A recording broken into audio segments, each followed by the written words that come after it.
Untuk mendukung tutorial komputer, kalian bisa mengklik subscribe. Halo, selamat datang di tutorial komputer. Tutorial kali ini mengenai apa yang terjadi jika Microsoft Office yang kalian gunakan, entah itu Word, Excel, dan PowerPoint, tidak bisa digunakan. Seperti tidak bisa diedit, seperti ini, tidak bisa diketik, seperti ini, dan yang lainnya.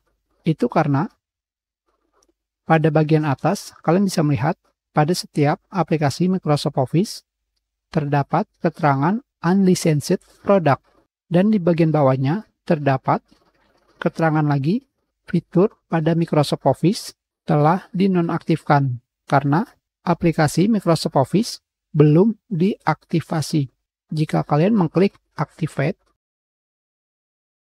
atau jika kalian pergi ke File, Account, Activate Product, dan kalian gunakan Enter your product key.